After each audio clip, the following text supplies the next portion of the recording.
All right. Hey, c'est un plaisir ce matin de vous présenter nos invités. On a le plaisir d'avoir deux de leurs filles depuis 2 ans déjà. 1 an et demi, 2 ans. 2 ans pour Caro, 1 an pour Naomi, qui sont à Oasis. On est vraiment contents. Félicitations d'avoir élevé des filles extraordinaires comme vous avez fait. Si vous avez une recette ou un livre là-dessus, vous pouvez nous le donner. Mais chaque année, on veut aider une église en région éloignée. Ce n'est pas toujours évident d'être pasteur en région éloignée. Souvent, justement, on perd nos enfants ou on perd des gens qui viennent à Montréal, qui viennent dans les grands centres pour étudier, pour trouver un mari. Et eux ne peuvent pas déménager, alors on gagne des gens. Et pasteur Gérard et son épouse sont pasteurs depuis 30 ans, c'est ça? Plus? Combien? 32 ans à Amos, en Abitibi. Et ça, c'est de la fidélité. Et juste pour ça, je pense qu'on devrait les applaudir. Est-ce que vous pensez? Juste pour cette fidélité au Seigneur, cette fidélité à suivre Jésus, cette fidélité à, malgré vent et marée, d'être fidèles à leur Église, ça parle beaucoup de leur cœur, ça parle beaucoup. Et cette année, on voulait les bénir financièrement, on voulait bénir Amos, on a pris une offrande, on va en reparler après la réunion, et aussi d'autres choses qu'on va dire à la fin, mais on veut donner l'occasion de leur apporter la parole, une parole de sagesse, une parole de foi, j'en suis sûr, pour nous, pour chacun de nous. Alors, est-ce qu'on peut accueillir pasteur Gérard à la prédication? Viens-t'en, yes! Les escaliers sont là-bas. Ou si tu te sens encore la forme, vas-y fort, mon direct. On est content de t'accueillir.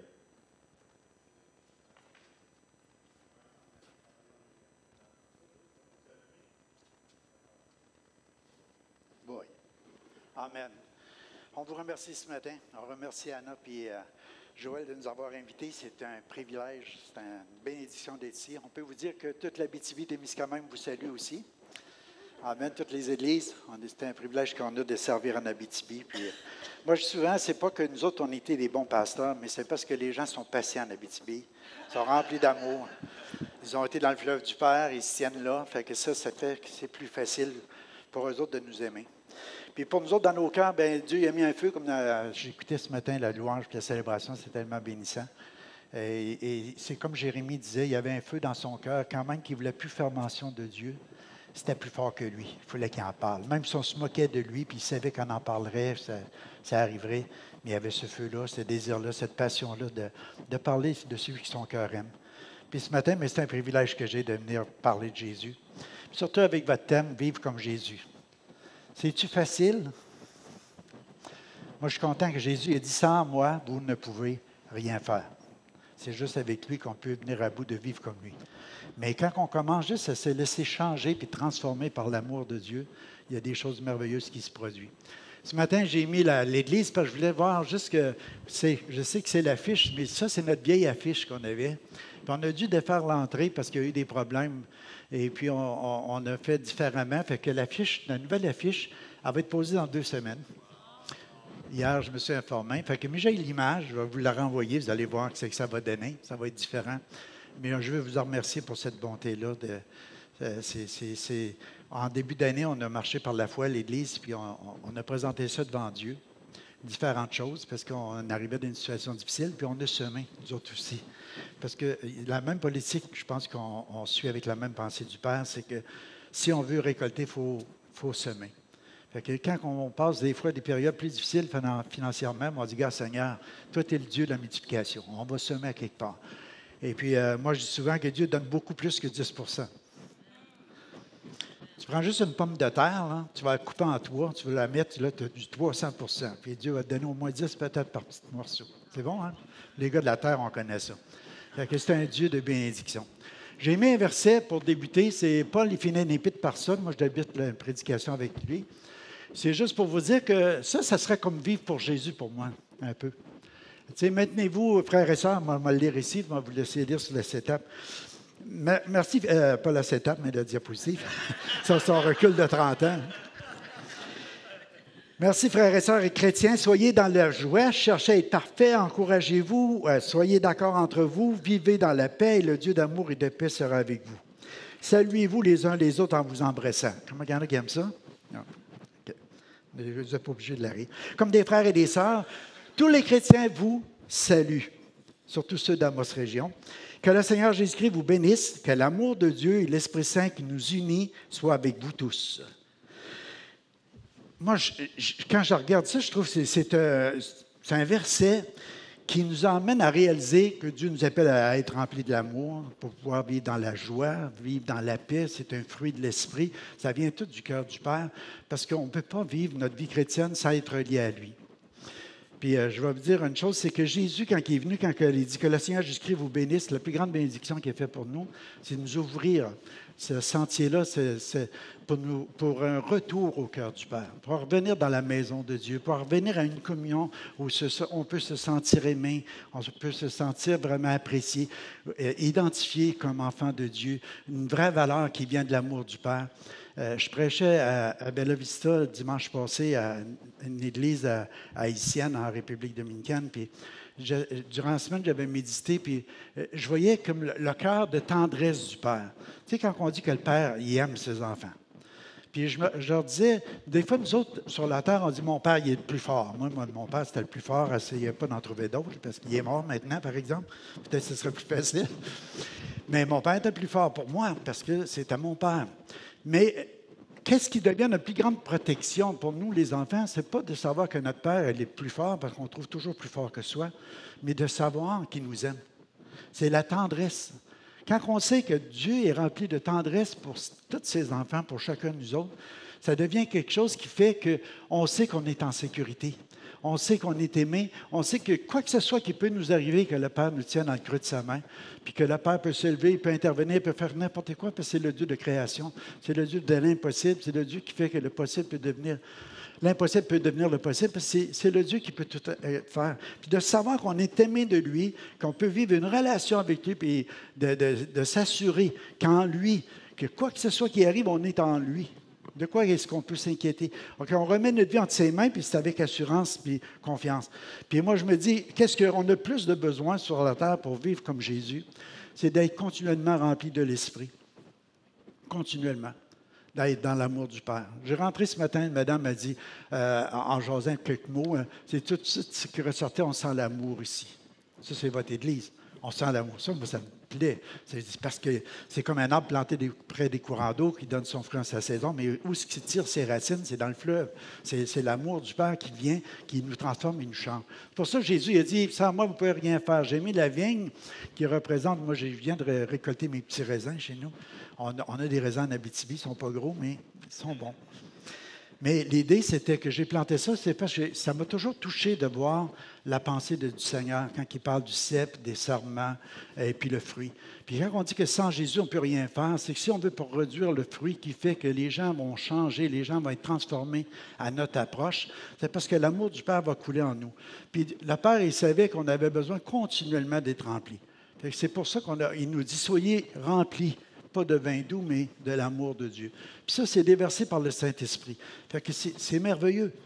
Tu sais, de temps en temps, moi, je fais attention parce que quand je prêche chez nous, des fois, je dis aux gens, soyez remplis du Saint-Esprit. Puis, oups, là, à un moment donné, je m'aperçois que c'est moi qui commence à déborder parce que l'amour de Dieu vient. Alléluia. Parce que t'invites Dieu, remplis-moi. C'est qu'est-ce qu'il va faire, Dieu? Il va te remplir. Amen. Ce n'est pas un Dieu qui est sourd. Puis il ne fait pas de l'Alzheimer, il n'y a rien de tout ça avec lui. Il peut tout entendre. La moindre prière que tu fais par la foi, il veut l'exaucer. C'est aussi simple que ça. Puis avec Dieu, ce n'est pas compliqué. Donc, c'était un peu la première pensée, c'était le côté de la dépendance et puis que ça amène l'abondance. Parce que plus que tu es dépendant du Père, plus que tu es dépendant de l'amour de Dieu, plus que tu laisses Dieu te remplir, il y a quelque chose qui se produit, plus que tu vas produire le fruit. Et puis, tu sais, c'est assez d'imaginer, moi, ma vigne, je n'ai pas eu besoin de dire, hey, tu me donnes un raisin, là, parce que je veux. Tu sais, des fois, la vie chrétienne, la religion, c'est comme ça. On veut essayer de produire des choses par nos propres efforts, puis on n'est pas capable. Essaye de produire la joie, essaye de produire la paix, essaye de produire la douceur, essaye de produire la maîtrise de soi. C'est impossible. Mais si tu es rempli de l'amour de Dieu, ce fruit-là apparaît. Pouf! Tu as de la joie, tu as de la paix, tu as de la maîtrise de soi, tu as du contrôle. Tu sais, les choses se font. Puis les gens, quand ils viennent à toi, ils réalisent, donc, qu'est-ce qui arrive avec toi? Ben, je suis chrétien, je suis un enfant de Dieu, j'ai une relation avec Dieu, j'aime Dieu. Parce qu'ils réalisent que ce n'est pas une religion, mais ça devient une relation. Et je crois que c'est là que le plus grand danger, c'est quand on veut produire quelque chose, c'est de la religion. Si on veut être joyeux, on dit, regarde, il faut que je m'affiche un sourire. Puis, j'ai regardé un gars en République cette semaine, ça me faisait rire parce qu'il marchait, puis c'est peut-être un tic qu'il a, puis je ne veux pas rire des gens en disant ça, mais je me disais, il s'en allait, puis il marchait, il faisait sortir ses dents, puis il ressortait, mais c'était comme un sourire.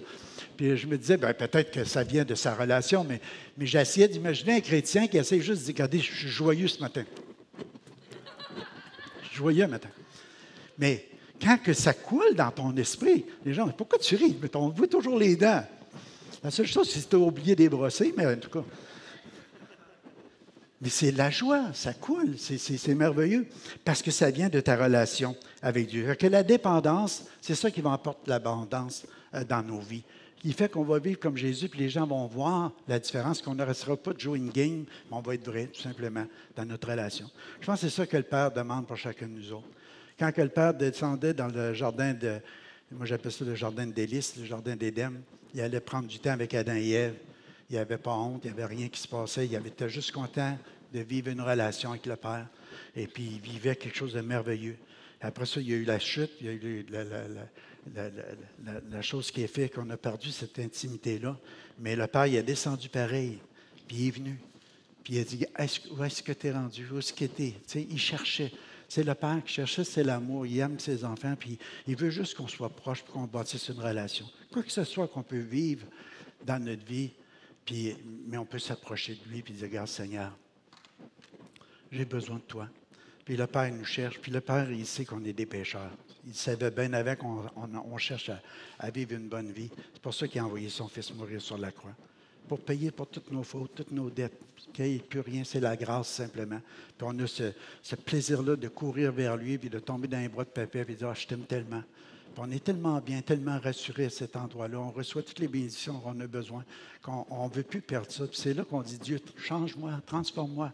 Puis c'est l'œuvre de Dieu en nous. C'est l'œuvre du Saint-Esprit qui nous rend à l'image de Christ. On va aller à la suivante. J'ai mis ça juste sur la pensée. Ça fait déjà 2 semaines, OK? Mais c'était une étape. Je voulais juste dire quel genre d'endroit que Jésus trouve pour habiter. Et première chose qui sortait ici pour vivre comme Jésus que j'écrivais, c'est Marie. Essaye d'imaginer que quelqu'un t'apparaît et dit, regarde, tu vas avoir un bébé, mais tu n'as pas besoin d'être marié. Nous autres, aujourd'hui, ça sera moins de problème. Mais dans ce temps-là, tu dis, regarde, c'est impossible, je n'ai pas de mari. Oui, mais regarde, le Saint-Esprit va venir sur toi, puis tu vas enfanter, puis ça va être le Messie en plus. Je crois qu'il connaissait un peu les prophéties de l'Ancien Testament pour pouvoir dire, qu'il me soit fait selon ta parole. Moi, je pense que pour l'impossible devienne possible, il faut qu'à quelque part, il trouve des cœurs qui disent, garde Seigneur, qu'il me soit fait selon ta parole. Ça devient un côté de l'obéissance. De juste dire, si on garde ses commandements, on demeure dans son amour. C'est que on ne parle pas des commandements de loi qui tuent ou quelque chose de même, ne touche pas, prends pas, goûte pas, fais pas ci, fais pas ça.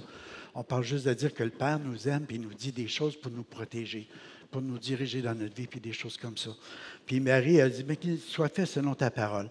Puis Jésus, quand il est né, on sait qu'il n'a pas trouvé de place vraiment dans aucun hôtel. Je mettais ce verset-là pour ça, par la pensée, et dire que Jésus est né dans une étable. Moi, je sais, j'ai grandi sur une ferme. Fait que, on sait c'est quoi que ça sent, non? T'sais. Ça me dit que Jésus n'a pas de place trop puant pour lui, pour naître.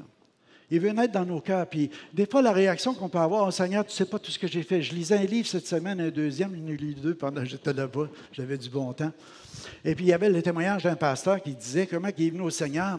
Et puis, à travers, quand il est venu au Seigneur, il vendait de l'héroïne, il a été dans la drogue, dans le coke, puis tout ça, il a consommé beaucoup. Puis, quand son frère l'invitait à aller à l'église, il arrivait à l'église, et puis que tout à coup, les chants le touchaient, puis il était vraiment touché, il sentait la présence de Dieu, puis il disait, ah, moi, je suis trop impur, il n'y a rien pour moi, tu sais, puis c'est fini, ma vie est gâchée. Puis tout à coup, Jésus s'est avancé vers lui. Il a eu une vision du Seigneur. Et puis le Seigneur avançait vers lui, puis il dit, non, non, Seigneur, je suis trop impur, viens pas, moi, il n'y a rien à faire avec moi, tu sais.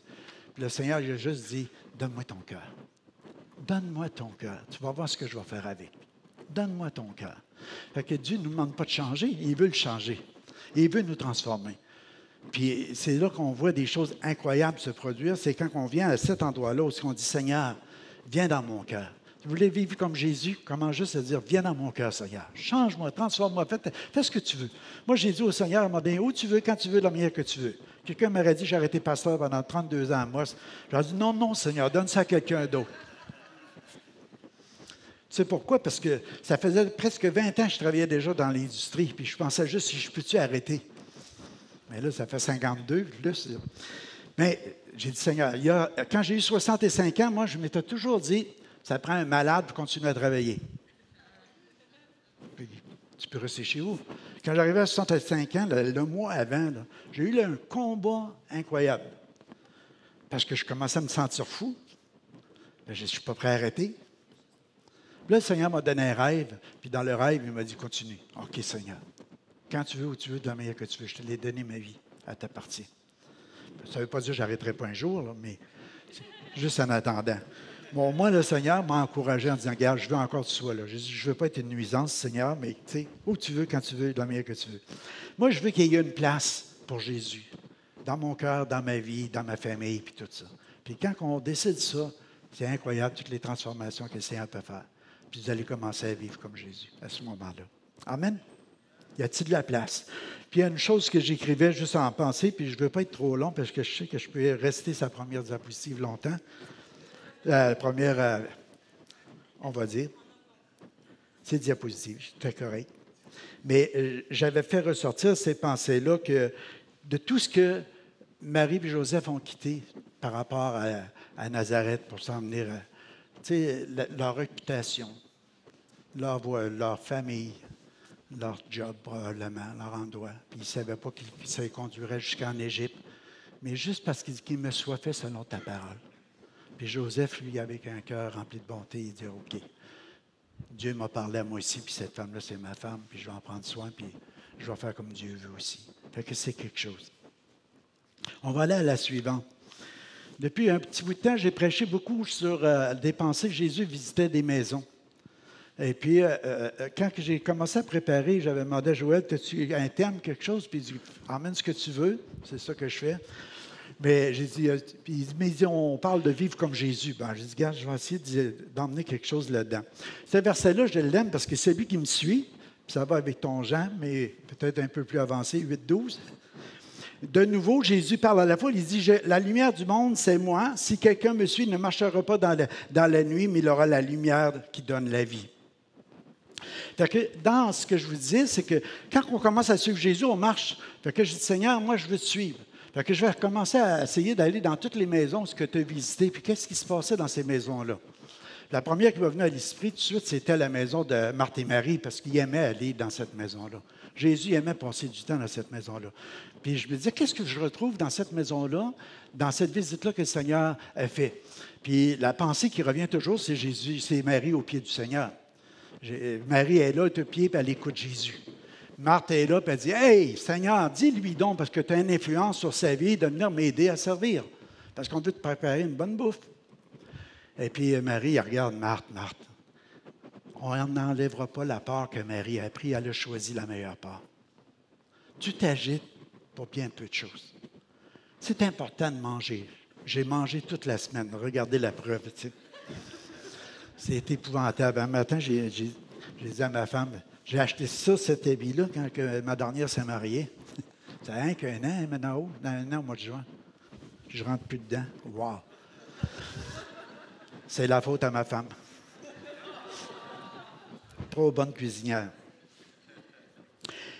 Mais pour revenir à l'écoute, Marie était au pied du Seigneur pour l'écouter. Moi, si je l'arrêtais là, peut-être j'aurais moins de graisse un peu. Mais là, j'étais comme Marthe, elle la préparait, elle s'affairait toujours à nourrir le corps. Tu sais, des fois, le corps, il vient trop gras. Mais à cet endroit-là, on peut voir deux attitudes qui sont importantes.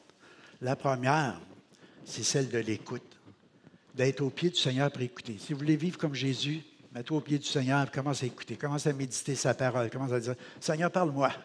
Parle-moi, Seigneur. Puis je veux dire une chose, Dieu veut parler. Alléluia. Il veut juste qu'on trouve une oreille pour entendre et écouter. Puis si tu commences à écouter, tu ne voudras plus partir de cet endroit-là. Tu vas aimer ça. Peut-être quelqu'un va dire, regarde, tu as l'air bien spirituel, là, viens donc travailler un peu, Jésus. Alors laisse-le donc faire un petit peu. Mais je pense qu'une autre attitude qu'on peut retrouver dans la vie de Marthe, je crois qu'elle est enseignable. Je crois qu'elle a reçu cet enseignement-là du Seigneur, pas juste comme un reproche, mais en disant, c'est vrai, Seigneur. Si ça sort de ta bouche, si toi tu dis que ma soeur a choisi la meilleure part, c'est peut-être celle que je devrais avoir moi aussi. Puis ma prière, c'est pour chacun de nous autres ce matin, qu'on soit des gens qui sont à l'écoute du Seigneur, puis avec un esprit enseignable, pour pouvoir toujours grandir dans le Seigneur. Plus qu'on va être nourri de lui, plus qu'on va pouvoir vivre comme lui, ça va devenir juste normal. Une autre maison que le Seigneur a visitée, parce que Zachée était de petite taille, vous vous rappelez, et puis il voulait voir Jésus, il voulait savoir qui était Jésus, parce qu'il n'avait entendu parler probablement des témoignages d'autres qui avaient reçu du Seigneur des bénédictions. Puis il a monté sur une branche, puis il a dit, garde, mais Jésus passe par ici, je vais pouvoir le voir d'en haut, parce que je suis trop petit, les autres vont me cacher. Mais le Seigneur, il savait qu'il y avait quelqu'un qui voulait le voir. Quand quelqu'un a une soif de voir Jésus, on va dire quelque chose, il va arriver une transformation dans ta vie. Parce que Zachée, quand Jésus est passé, il a arrêté, puis il a regardé, puis il a dit, garde, il aurait pu aller bien ailleurs, mais il savait que Zachée l'accueillerait dans sa maison. Parce que Zachée il avait fait comme un déplacement, il avait fait comme un effort pour voir Jésus passer par là. Puis vous savez ce qui est arrivé quand Zachée est rentré quand Jésus est rentré dans la maison de Zachée, la transformation que Zachée a vécue. Il a donné un festin, et il voulait accueillir le mieux possible Jésus. Puis Jésus, ce que les gens disaient de lui, il loge sur des pécheurs, il visite des pécheurs, il soigne des gens de mauvaise vie, ça ne le dérangeait pas bien. Si tu veux vivre comme Jésus, apprends à dire, regarde, je n'ai pas d'endroit où je ne peux pas aller. Si Jésus est né dans une étable, puis il est né dans mon cœur, puis s'il est capable de rentrer dans la maison de Zachée, bien, regarde, je peux aller moi aussi voir les gens. Puis même les gens religieux, parce que tu vas voir Jésus dans ses visites de maison, ça ne l'empêchait pas d'aller dans les maisons des religieux, des pharisiens ou des choses comme ça. Ce qu'il voulait, c'est le cœur des gens. Puis je pense que c'est ça que Dieu veut pour chacun de nous dans les derniers temps, dans son Église. C'est des gens remplis de l'amour du Père et puis qu'on n'est pas limité avec qu'est-ce que les gens vont penser de nous autres, qu'est-ce qu'ils vont dire de nous autres. Dieu veut avoir des enfants authentiques, des gens vrais. C'est notre thème de notre Église cette année, être des chrétiens authentiques, des chrétiens vrais. Dans notre relation avec Dieu, puis dans notre relation avec nos semblables autour de nous autres. On n'a rien à prouver à personne. C'est-à-dire, on fatigue les gens, regarde, c'est leur problème. Nous autres, on est ce qu'on est par la grâce de Dieu. Notre identité est dans le Père. Le Père nous aime. Alléluia. Ça ne veut pas dire d'être méchant, ça veut dire juste d'être bon comme lui. Puis les gens, s'ils n'aiment pas la bonté, bien, à un moment donné, ça va gagner leur cœur. La Bible nous dit dans les Proverbes, ce qui fait le charme d'un homme, ce n'est pas sa beauté, c'est sa bonté. Amen. Fait que si tu n'as pas trop de charme, bien, sois bon. Alléluia, ça va venir. Alléluia.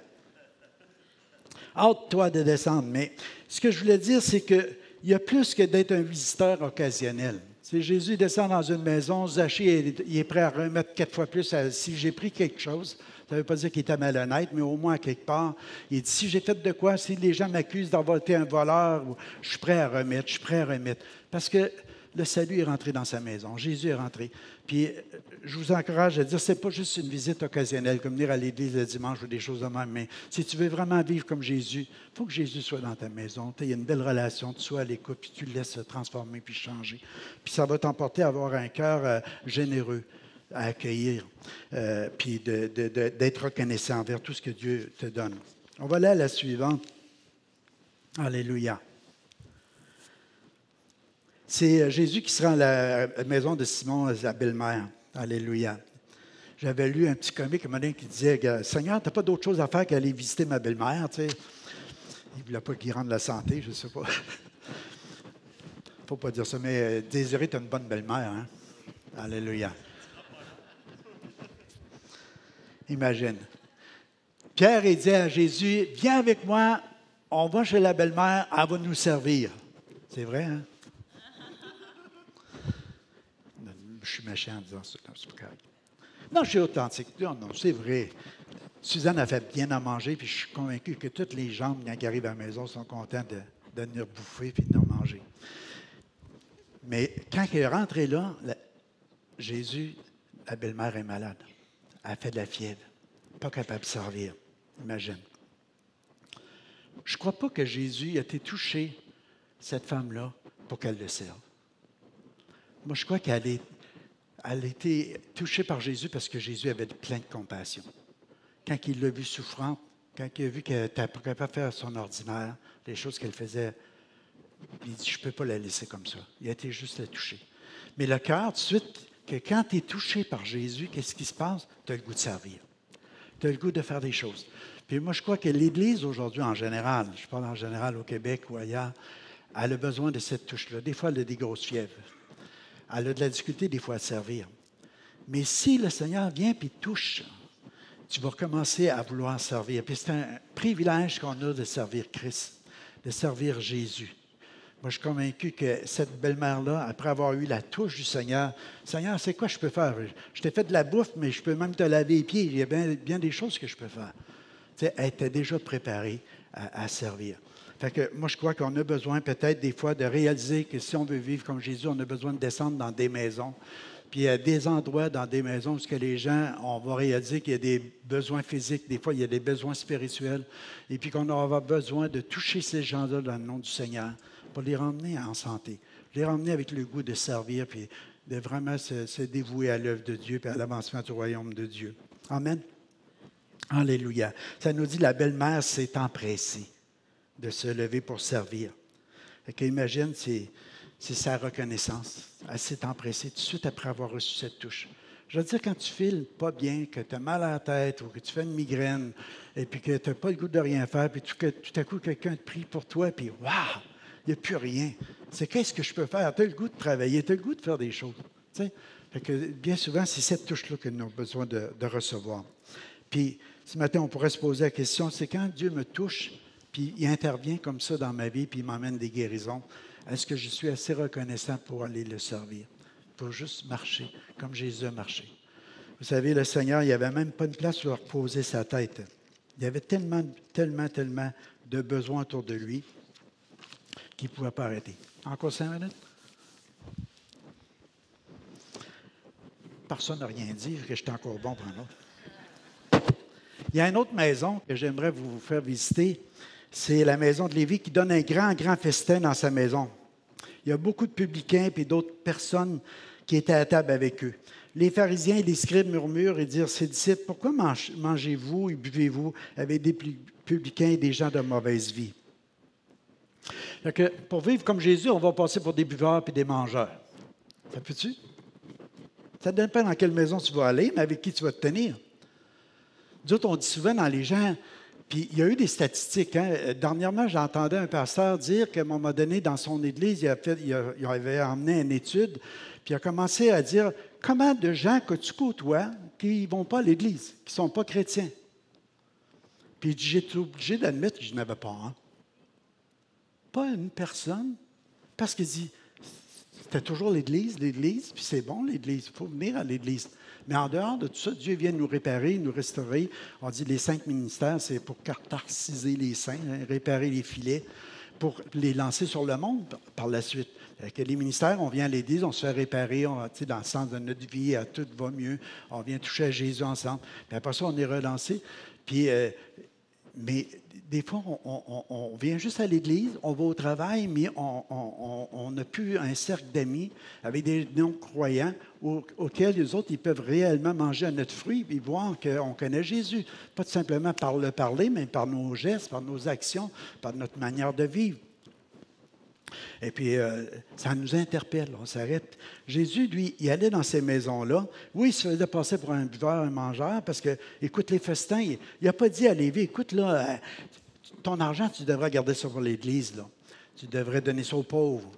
Non, il organise un festin. C'est correct, j'y vais à ton festin, ça va être bon. Puis je vais honorer Jésus à travers tout ça. Fait que, moi, je me dis, à quelque part, on devrait prendre des exemples des fois là-dessus, parce que le Seigneur, tu sais, il y avait la belle-mère de Pierre, il sort de là pour prendre l'air un peu après souper. Il y a plein de monde, toute la foule arrive, encore répondre à des besoins. Il n'y a pas de lieu pour se reposer. Il prend un peu à l'écart avec les disciples. Puis moi, ça me bénit quand je lis, puis je me dis ça, puis je ne me sens pas coupable de dire, regarde, la foule va toujours avoir des besoins. À un moment donné, tu vas choisir les maisons où ce que Dieu va t'inviter à aller, puis va répondre à des besoins, mais en même temps, tu vas réaliser que d'autres fois, tu vas juste fermer une porte, tu vas juste dire, regarde, là, je m'en vais à l'écart. Jésus dit, venez à la gang, puis les disciples avec nous autres, tout le staff, on se tire à part un peu, on va se reposer, on va aller relaxer, parce qu'il y a des besoins, il y en a. Mais à l'intérieur des besoins, le Seigneur va toujours arriver et intervenir à prendre le bon besoin, la bonne personne qui avait besoin de cette touche-là de Dieu, parce que des fois, la foule le pressait, mais le Seigneur savait quel besoin qu'il devait changer. Fait que ici, ce qu'on peut voir, c'est qu'il y a de la discorde parmi... il y en a qui essaient de créer de la discorde parmi les disciples de Jésus, en disant... Regarde, vous mangez des buveurs, puis tout ça. Puis le Seigneur, il dit, c'est pas les bien portants. Tu sais, Jésus avait toujours la bonne parole pour dire, regarde, quand tu es malade, tu vas voir un médecin. Les médecins sont pour les malades. Les malades sont pour les médecins aussi. C'est bon. Imagine. Fait que Jésus est en train de dire, regarde, moi, je ne suis pas venu juste pour ceux qui se déclarent saints, pour ceux qui disent, moi, je ne suis pas comme celui-là, je ne suis pas comme elle, comme ça. Moi, je suis une vie de sainteté. Bien, tu n'as pas besoin de moi, arrange-toi. Mais moi, je suis venu pour ceux qui ont besoin. Si on veut vivre comme Jésus, on va aller vers les gens qui sont dans le besoin. Les gens qui ont besoin d'une touche du Seigneur, qui ont besoin ils sont peut-être dans la culpabilité, la condamnation, ils sont peut-être dans la drogue, ils ont peut-être pris avec toutes sortes de problèmes. Mais c'est justement eux autres, bien souvent, que tu vas descendre dans leur maison, tu vas prendre du temps avec eux autres pour les emmener à Jésus. Pas pour devenir comme eux autres, par exemple, OK? Alléluia. Fait que le Seigneur, il donne vraiment des exemples vraiment incroyables. Quand il emmène la pensée, ici, les pharisiens aimaient le vieux vin. Hein? Puis le Seigneur, il ne se met pas du vin nouveau dans des vieilles outres. Il faisait passer le côté des cœurs religieux avec des cœurs qui veulent vivre une transformation et un changement. Ce que le Seigneur aimait, c'est des gens qui avaient des cœurs à cœur avec lui, qui voulaient se laisser changer. Les gens religieux jugeaient de l'extérieur. Une maison que Jésus a été visiter, c'était cette femme qui, je pense, c'est la diapositive suivante, si je ne me trompe pas, mais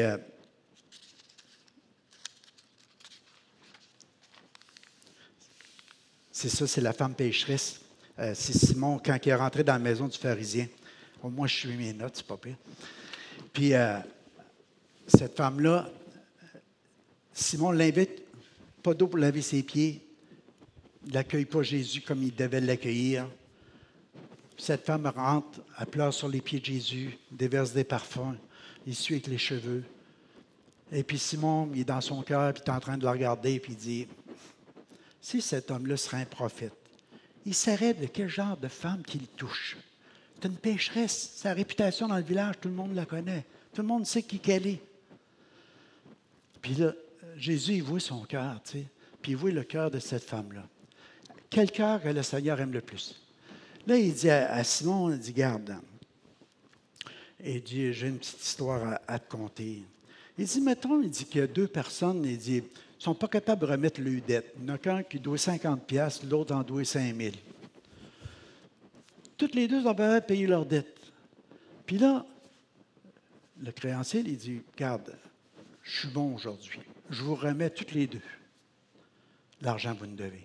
Il dit, lequel va aimer le plus? Bien, il dit, c'est celui qu'on a le plus remis. Il dit, tu as raison de le dire.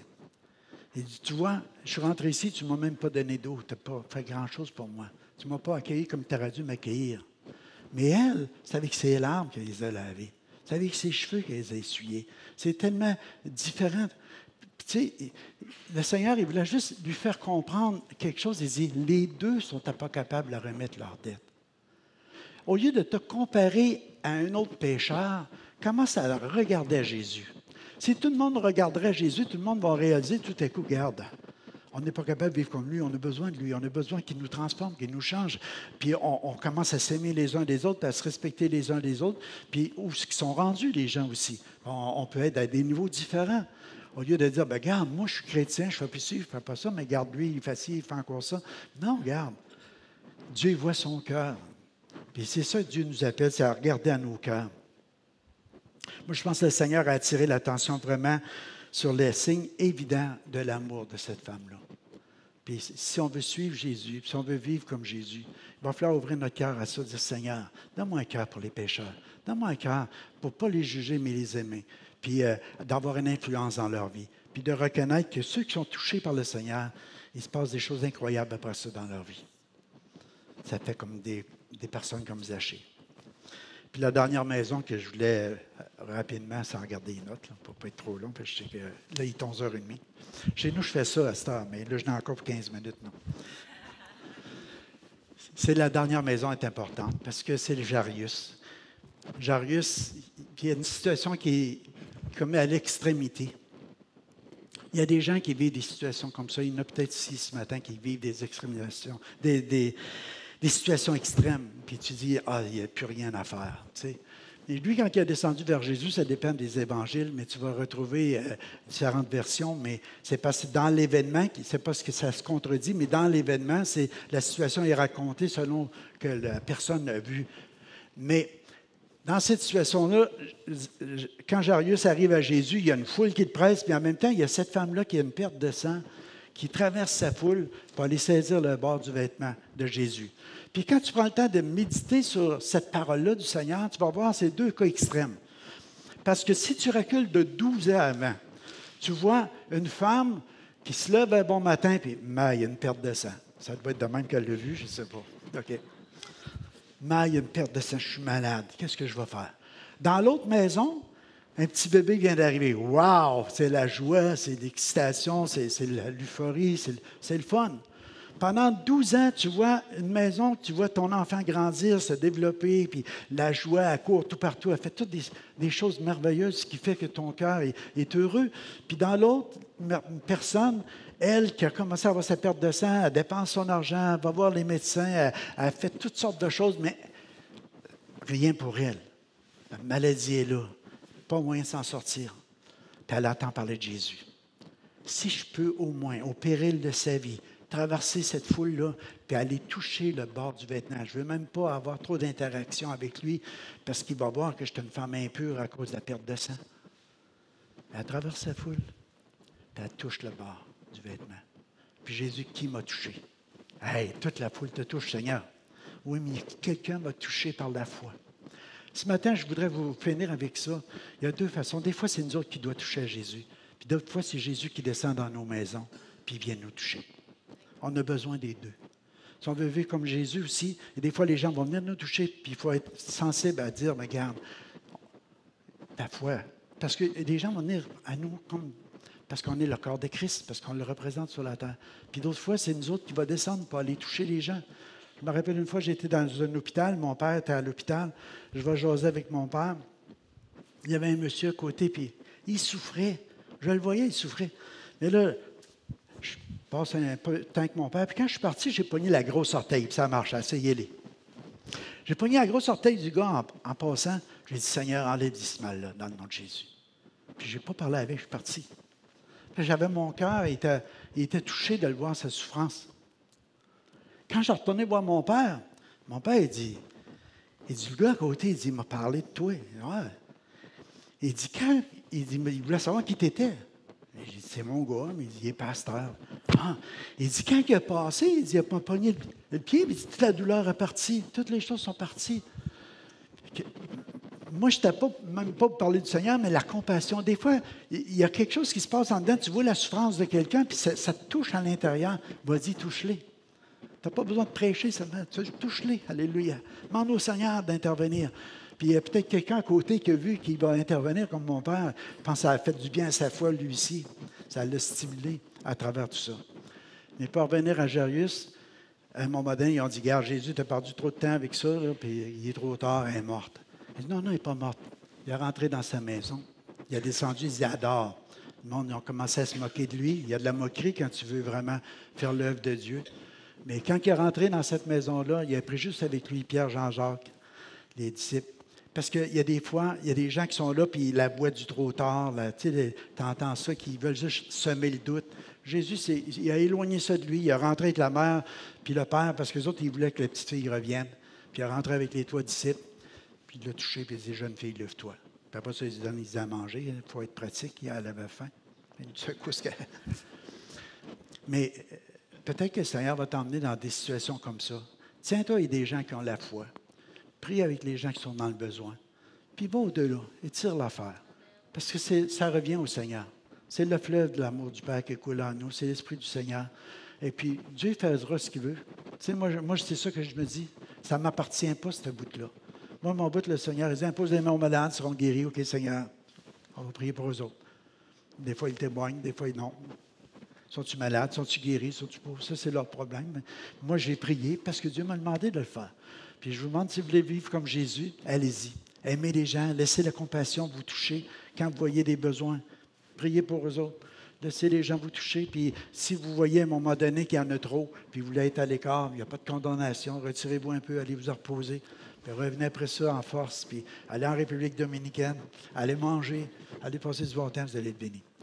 Merci pour votre patience, soyez bénis. Puis ce matin, que le Seigneur puisse réellement vous bénir de toute bénédiction dans les lieux célestes. C'est ça qui est en réserve pour chacun de nous autres, qu'il puisse faire au-delà de tout ce qu'on peut penser, puis imaginer, même si on finira en prière, qu'il puisse vous donner encore plus. Puis je vais vous dire, vous avez vraiment un bon pasteur, puis une bonne épouse de pasteur, si on pourrait dire. Mais je crois que c'est prophétique aussi. Je crois qu'ils ont un cœur pour le Québec. Et puis, nous autres, on a vécu les mouvements du Saint-Esprit à travers les années. Et puis, moi, ce que je ressens quand j'écoute le GU, des fois par le réseau, des fois, je suis venu. Et puis, c'est ce cœur-là que Dieu recherche. Des gens qui veulent vivre un cœur à cœur avec Dieu, puis ils veulent laisser le fleuve de Dieu couler, puis faire son œuvre à travers les vies des gens. Et puis, quand tu as une soif pour ça, il va se passer des choses incroyables. Moi, je crois que le Québec il est rendu là. Vous savez, on a eu une rencontre au district. Je finis avec ça, avec les ouvriers. Puis tout ce qui est fait autour d'une table, on a tout jasé de nos régions à travers le Québec.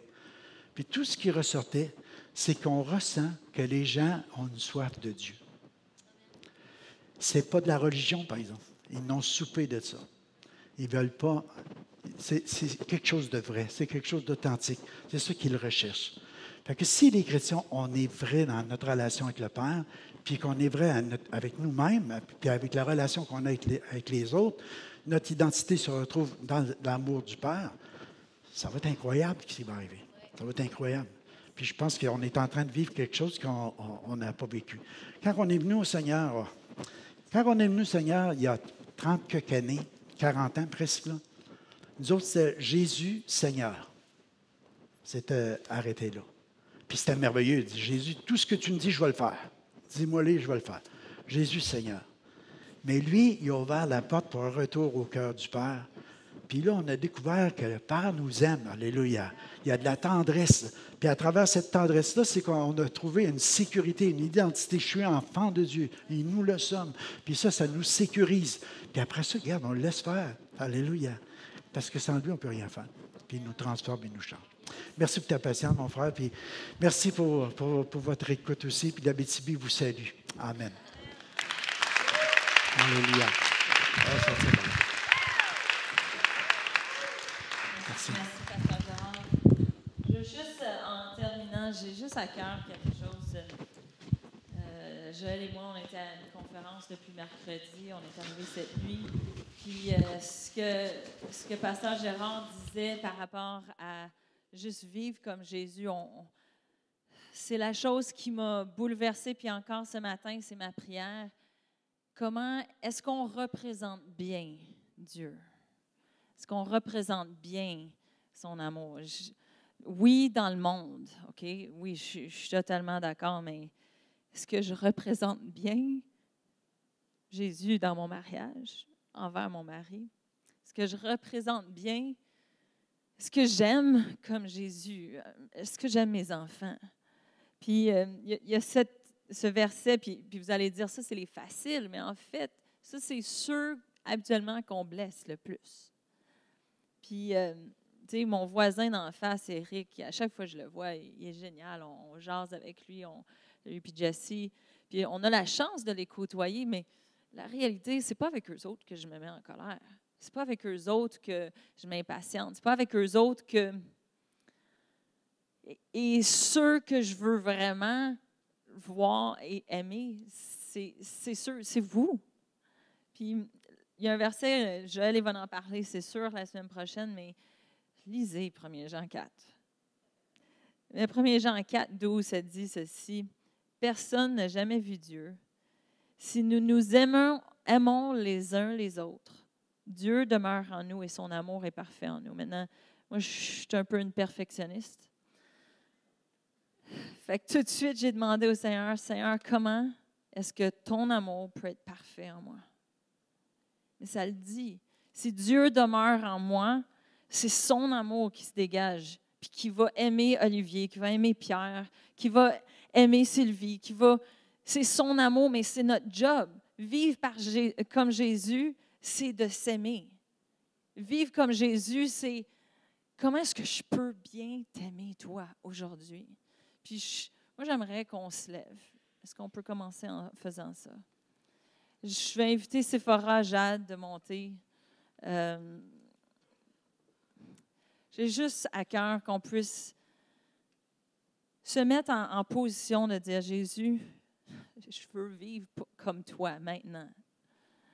Je veux vivre comme toi, pas juste demain quand je m'en vais travailler, mais quand je vais parler avec un jeune, quand je vais parler avec un enfant, quand je vais parler avec mes enfants. Mais comment est-ce que je peux vivre et bien te représenter? Puis je disais à Jésus cette semaine, change mon cœur pour que mon amour soit pas mon amour, mais que ce soit la tienne, ton amour parfait. Puis je vous le dis, l'amour parfait de Dieu change le monde. L'amour parfait de Dieu change les vies. Tu peux pas aimer quelqu'un. Peut-être que ça va le taper ses nerfs un petit peu, mais en réalité, ça remplit, ça comble, ça vient faire « Ah, enfin! »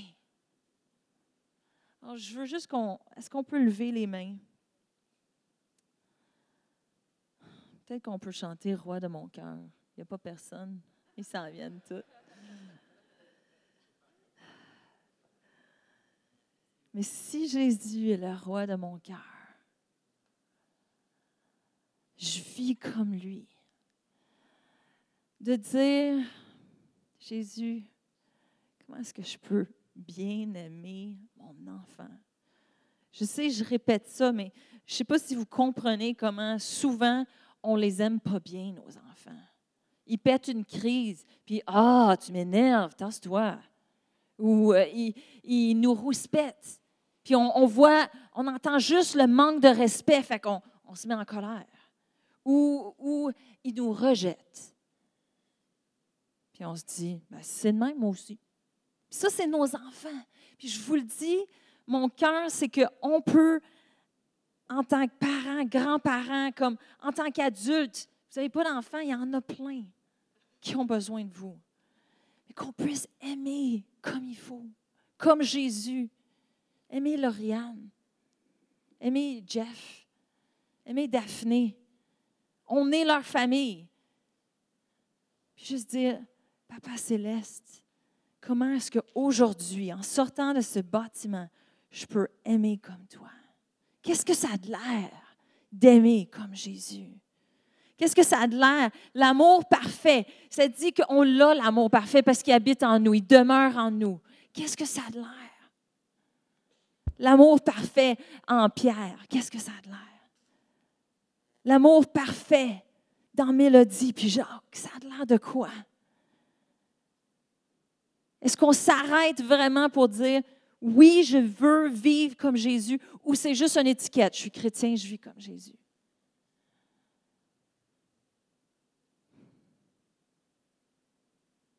Alors, Papa Céleste, juste viens. Envahis nos cœurs de ta révélation d'amour. Envahis nos cœurs pour qu'on puisse aimer comme toi. Comme Pasteur Gérard disait, qu'on puisse aller vers celle qui est à nos côtés ou celle qui est plus éloignée, qu'on puisse aller dans les maisons, qu'on puisse aller vers notre prochain, notre collègue de travail ou peut-être c'est notre conjoint. puis qu'on puisse les aimer.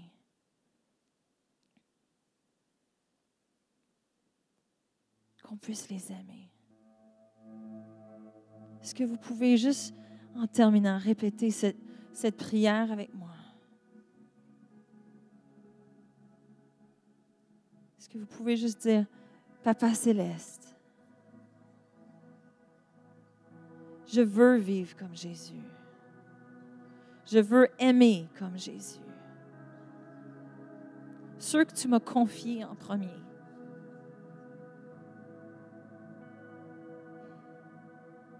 Donne-moi une fraîche révélation de à quoi ton amour ressemble. Pour. Puis dites le nom de la personne que vous connaissez. Peut-être c'est votre épouse, votre époux. Peut-être c'est votre parent. Peut-être c'est votre enfant. Peut-être c'est votre voisine.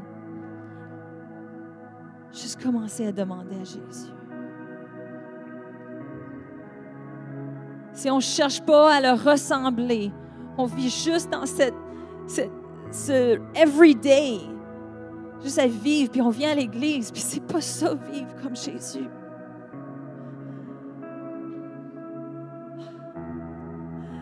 Jésus, on a besoin d'une fraîche révélation de toi. Parce que tu nous as tant aimés. Tu nous as tant aimés. Tu as tout donné, tu as donné ton 100%, tu as donné ta vie. À quoi ça ressemble si je te représente bien? À quoi ça ressemble si je prends au sérieux d'aimer mon fils, ma fille, lorsqu'ils me déçoivent, lorsqu'ils font des erreurs, lorsqu'ils me manquent de respect? À quoi ça ressemble? La grâce, ta grâce qui coule au travers de moi. À quoi ça ressemble lorsque nos parents agissent envers nous d'une façon qui nous blesse? À quoi ça ressemble les aimer? À quoi ça ressemble aimer notre conjoint ou notre conjoint lorsqu'il n'y a pas de communication ou on ne se comprend pas? À quoi ça ressemble s'aimer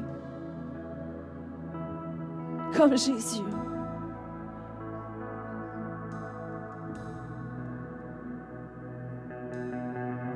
Ça ressemble.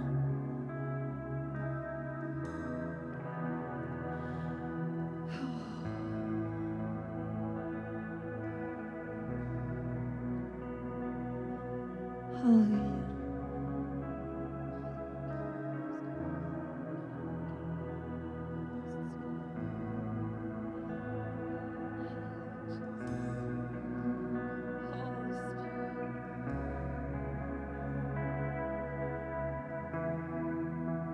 Commencez à élever vos voix.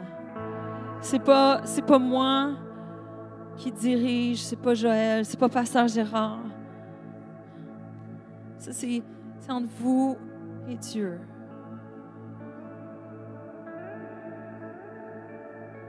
Si on s'aime les uns les autres et que Dieu demeure en nous, son amour est rendu parfait en toi.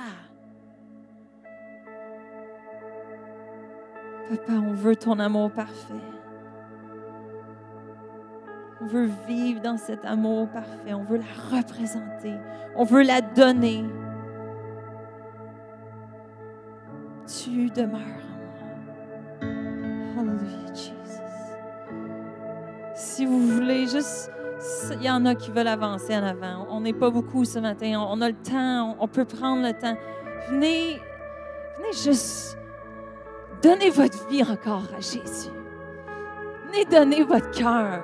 Venez chercher une double dose d'amour. Venez chercher qu'est-ce que tu as besoin. Il n'y a pas de presse. Il n'y a pas de presse.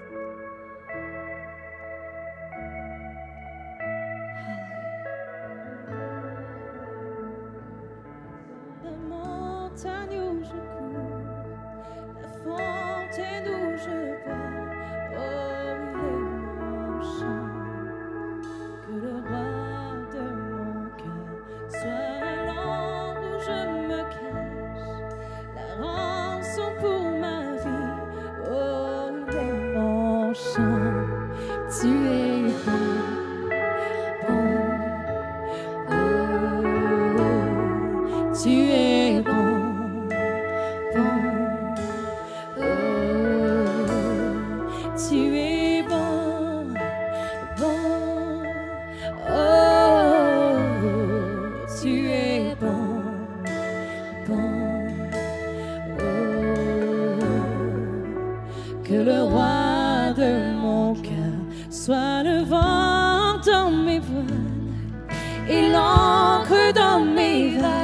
Oh, il est mon chant.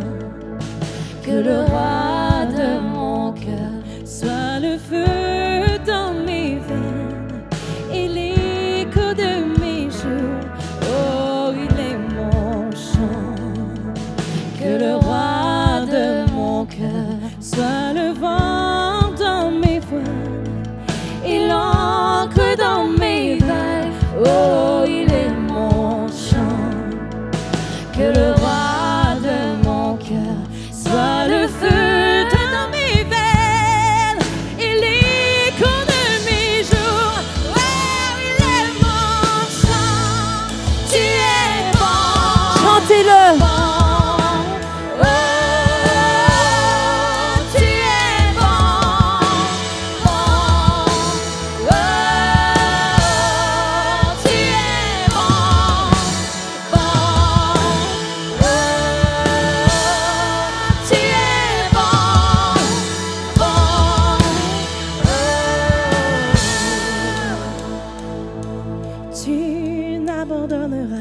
M'abandonneras jamais.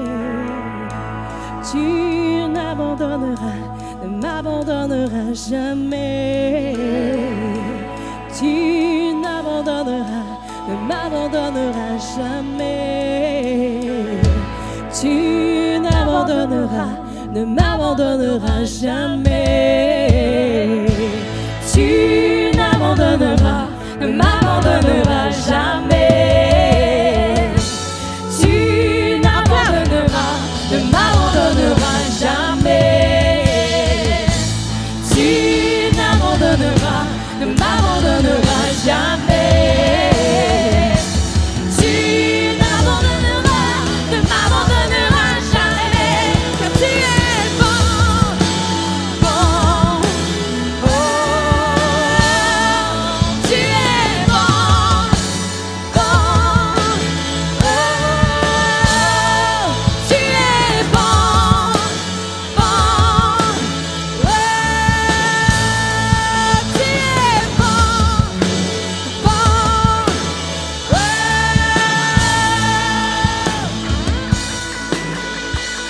Hallelujah. Juste avant qu'on termine, je veux juste inviter, est-ce que je peux inviter Pasteur Gérard, Pasteur Suzanne? J'aimerais inviter Désiré, Caroline, Dani, Émilie, Sam. On veut, en tant qu'Église, juste déclarer la bénédiction de Dieu, la faveur de Dieu sur Gérard et Suzanne. Avancez, approchez-vous. Naomi, Jonathan, venez-vous-en. Venez prier pour vos parents. Puis, je veux que ça soit un corporatif, une bénédiction corporative. Que tous ensemble, on étende nos mains vers eux, puis qu'on puisse, on a reçu de eux, c'est vraiment un privilège de les avoir. Juste qu'on puisse déclarer la bénédiction de Dieu, la faveur de Dieu sur leur vie.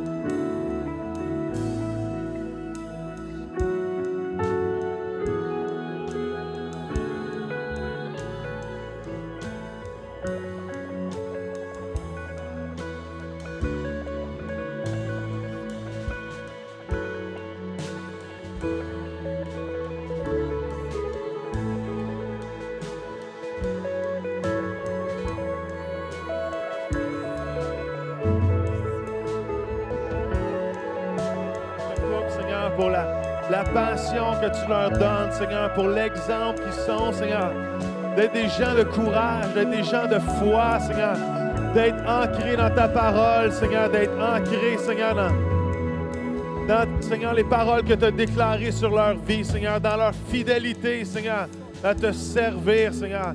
Merci pour l'exemple qu'ils sont, Seigneur. Alléluia, Seigneur, de croire en toi malgré vent et marée, Seigneur. Et Seigneur, on te prie de les ressourcer dans le nom de Jésus, Seigneur, ce matin. On te prie de les remplir à nouveau comme jamais, Seigneur.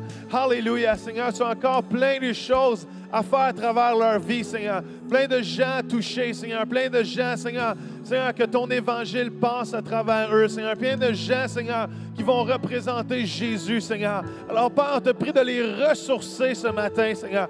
Seigneur, donne-leur une parole fraîche qui vient de toi, Seigneur. Seigneur, bouge en eux, Seigneur, dans cet esprit de compassion, Seigneur. Alléluia. Renouvelle leur vision pour les pauvres. Renouvelle leur vision pour l'Église d'Amos, Seigneur. Renouvelle leur vision pour leur futur, Seigneur. Renouvelle leur vision pour la BTB, Seigneur. Renouvelle leur vision, Seigneur, pour, Seigneur, l'endroit où tu les amènes à déposer leurs pieds parce que tu leur donnes comme étant leur territoire, Seigneur Dieu. Dans le nom de Jésus, Père, on te rend gloire pour l'œuvre de leurs mains, Seigneur. On te rend gloire, Seigneur. Alléluia pour ce que tu fais, Seigneur. Dans le nom de Jésus, Seigneur. On te prie pour une pluie de bénédiction, Seigneur. Seigneur, alléluia, Seigneur. Je te prie pour un new stirring, Seigneur. Je ne sais pas comment dire en français, mais un new stirring, juste un brassement nouveau de ton Saint-Esprit en dedans d'eux, Seigneur. Que jamais ils ne s'endorment, que jamais ils ne s'endorment, Seigneur. Jusqu'au dernier souffle, Seigneur, tu veux les utiliser pour ta gloire, Seigneur Dieu. Alors je te prie, Seigneur, de les brasser à nouveau, Seigneur. Alléluia, Seigneur. Brasse, Seigneur. Alléluia, Seigneur. Seigneur, quand on brasse les choses, Seigneur, il y a des nouvelles choses qui viennent à la surface. Et Père, je prie comme quand on brasse le sable, Seigneur. Seigneur, que les choses, Seigneur, qui sont cachées se révèlent encore, Seigneur. Parce que tu n'as pas fini avec eux, Seigneur. Comme on a chanté ce matin, tu n'as pas fini avec eux, Père. Alors, Père, on les bénit, Seigneur. On les bénit. En tant qu'Église Oasis, on veut être des frères et des sœurs qui les aiment et qui les bénissent et qui les encouragent, qui sont leurs cheerleaders, de dire, Seigneur, tu œuvres à travers eux, Seigneur. Fais encore. Fais une nouvelle œuvre. Fais que ta gloire éclate, Seigneur, encore plus, Seigneur. Alléluia. Amos dans cette Église, dans leur vie personnelle. Dans le nom de Jésus, Papa. Alléluia. Dans le nom de Jésus, Seigneur. Alléluia, Papa, Seigneur. De la même façon, je sais que vous venez de partir en mission à deux, la première fois. Je voyais vraiment une nouvelle saison pour vous à deux. Une nouvelle aventure qui commence. Puis différemment de les 32 dernières années, mais je voyais vraiment un esprit d'équipe qui s'installait, puis un appui, pas nécessairement toujours toi envers lui, mais même toi envers Suzanne. Je voyais juste le Seigneur vous amener à une autre étape, juste une nouvelle étape. Puis je voyais le Seigneur dire, j'ai racheté toutes les blessures, toutes les trahisons, toutes les difficultés, tous les défis des 32 dernières années. Je les rachète. Et je voyais le Seigneur vous fortifier les jambes comme des jeunes. Votre visage ne changeait pas, mais vous aviez des jambes de jeunes pour courir, pour marcher, pour vous tenir ferme dans le Seigneur.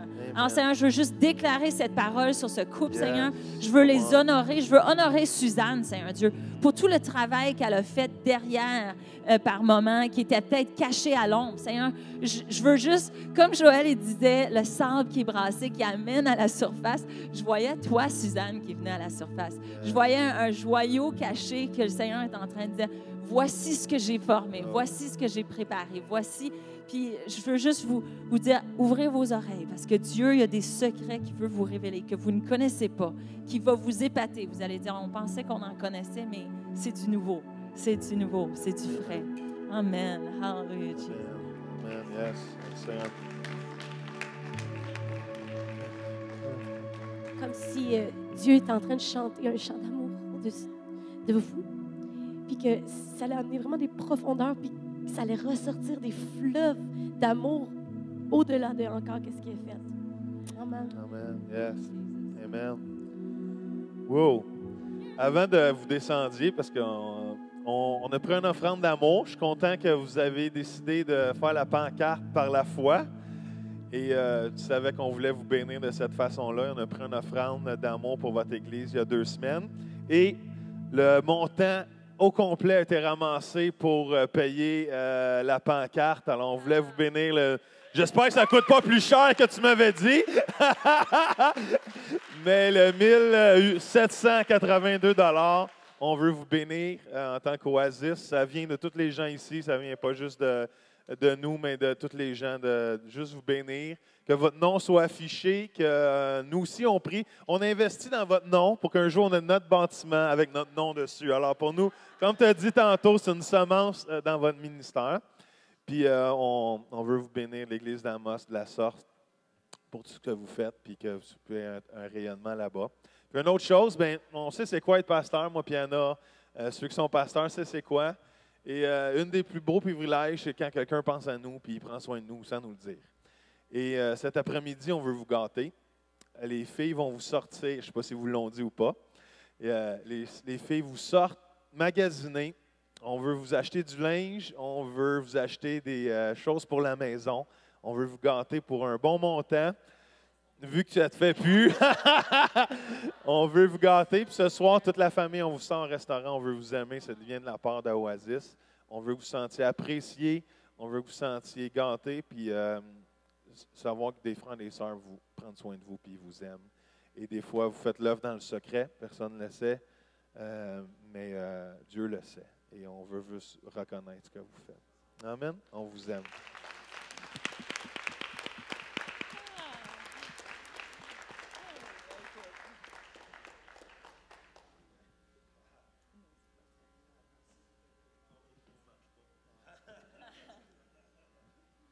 Vous nous touchez beaucoup. Vous aussi, Marche. C'est ma voix qui est morte. Merci beaucoup. Puis au nom du Centre chrétien aussi, on veut vous remercier pour... C'est une bénédiction. Puis je sais que c'est de la joie. C'est de la joie qu'il va y avoir à l'Église. Puis on vous remercie. Ça va dépasser. L'Église, il y en a qui le savent, à l'Église chez nous, parce que tu m'avais appelé à un moment donné pour voir par Désiré. Puis, on les a partagés. Puis, c'est vrai qu'on a marché par la foi dans le sens qu'on a fait les démarches. Puis, je dis, regarde, il faut qu'il y ait pause. Puis, ça fait comme un mois qu'on avait demandé ça. Puis, ça prenait du temps. Puis, j'ai rappelé cette semaine, pendant que j'étais là-bas, ils ont dit, oui, ils vont la poser dans 2 semaines. Mais j'ai dit, ça prend du temps, la fin. Mais j'aurais aimé vous le dire. Regardez, c'est ça que vous avez fait. Puis, mais je vais vous l'envoyer. Mais merci beaucoup. Merci. Puis, la gâterie après-midi, là, c'est encore plus. Merci. Bien, je remercie tout le monde. Je remercie tout le monde. On est vraiment bénis au-delà de tout ce qu'on peut imaginer. En tout cas, vous allez être bénis, vous autres aussi. C'est sûr que c'est de la semence, puis c'est ça que Dieu veut. Puis je vous remercie. On vous aime vraiment. On est content que nos filles soient ici aussi. Alléluia. Amen. Désiré. Amen. On vous aime. C'est bon? Dieu est bon. Il n'y a rien de mieux quand on prend soin de nos frères et nos sœurs. Amen. Et bonne semaine. Inscrivez-vous au GE si vous pouvez. Et venez à la prière mercredi soir. Et sinon, la semaine prochaine, on continue 1 Jean 4 que ma femme a déjà commencé, sans me le dire. All right. Bonne semaine. Bye-bye.